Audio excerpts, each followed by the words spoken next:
themselves in the final. Yes. সিলেটকে অবশেষে বাড়ি পাঠিয়ে দিয়ে ফাইনাল নিশ্চিত করেছে রাজশাহী ওয়ারিয়র্স। রীতিমতো ভাই টান টান উত্তেজনাময় খেলা। রাজশাহী রীতিমতো সিলেটকে হাতে বাঁশ ধরিয়ে দিয়েছে। সিলেট ভাবতেও পারেনি রাজশাহীর কাছে হেরে যাবে। জাস্ট টান টান টান টান উত্তেজনাময় একটি ম্যাচ হয়েছে। হ্যালো এভরিওয়ান, আসসালামু আলাইকুম। শিমুল আছি আপনাদের সঙ্গে। কেমন আছেন সবাই? সিলেট ওয়ারিয়র্সের সাথে সিলেট টাইটান্সের সাথে আমি ভুলভাল বলা শুরু করছি, কুচিতে টেলায়। সিলেট টাইটান্সের সাথে রাজশাহী ওয়ারিয়র্সের একটা ফাইট হয়েছে। 166 রানের টার্গেট নিতে এসে রীতিমতো ঝুরা হয়ে গেছে সিলেটের ব্যাটাররা।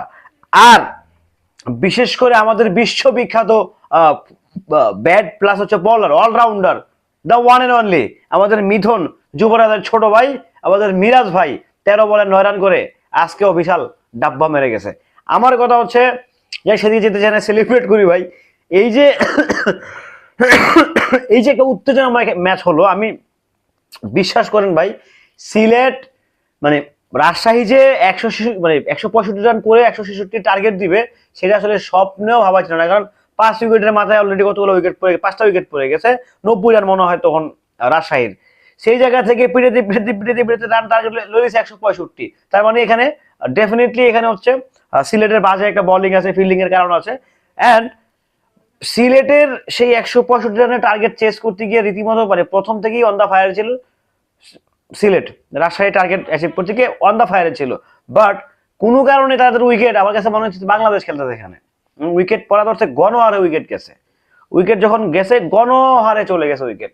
তো সেই জায়গা থেকে ডেফিনেটলি এখানে অবশ্যই রাজশাহী ওয়ারিয়র্স এখানে ফিল্ডিং এর একটা দুর্দান্ত কারিশমা দেখিয়েছে। নিশ্চয়ই একটা কনফার্ম একটা 6 সেটাকে মানে আউটে পরিণত করেছে, এবং কি কনফার্ম একটা 4 সেটাকে আউটে পরিণত করেছে। বেশ কয়েকটা ক্যাচ মিসও করছে, বাট সব মিলে ওভারঅল রাজশাহীর ফিল্ডিং বলেন, বোলিং বলেন, সব জায়গা থেকে এদের দুর্দান্ত মাইন্ডসেট ছিল, দুর্দান্ত, যেটা সিলেটের ছিল না। কালকে সিলেট যে এফোর্টটা দিয়েছে আজকে সিলেট সেই এফোর্টটা দিতে পারে নাই। নো নেভার এভার সিলেট আজকে সেম এফোর্টটা দিতে পারে নাই। আজকে সেম এফোর্টটা দিলে ইজি একটা ম্যাচ জিতে যায় কিন্তু সিলেট। বাট ওই যে ঘষাঘষি ঠসাঠসি, ওভার কনফিডেন্স, এগুলো ভালো না। ওভার কনফিডেন্স কোনো কিছুই ভালো না। ওভার কনফিডেন্স নিজেকে জাস্ট শেষ করে দেয়, নিজেকে জাস্ট নিঃশেষ করে দেয়। তো সেই জায়গা থেকে ওভার কনফিডেন্স কোনো কিছুই ভালো না। তো অভিনন্দন রাজশাহী ওয়ারিয়র্স। আমি রাজশাহী ডিভিশনে থাকি, সো আমি খুবই এক্সাইটেড এবং কি দুর্দান্ত এক্সাইটেড যে রাজশাহী ফাইনালের দেখা পেয়েছে। দেখা যাক এখন কাপটা কারাতে উঠে। মেবি কালকেই ফাইনাল। হ্যাঁ, কালকেই ফাইনাল। তো আশা করছি, আশা রাখছি ভালো কিছু হবে ফাইনালে। হয়তো বা চট্টগ্রাম হয়তো বা রাজশাহী কেউ না কেউ তো জিতবেই। তো আশা করতেছি, আশা রাখতেছি দুর্দান্ত একটা ফাইনাল দেখবো, হাড্ডাহাড্ডি ফাইনাল দেখবো। সো অভিনন্দন রাজশাহী। অবশ্যই আপনারা ভালো খেলছেন, অবশ্যই দুর্দান্ত খেলছেন। ভালো থাকবেন সবাই, সুস্থ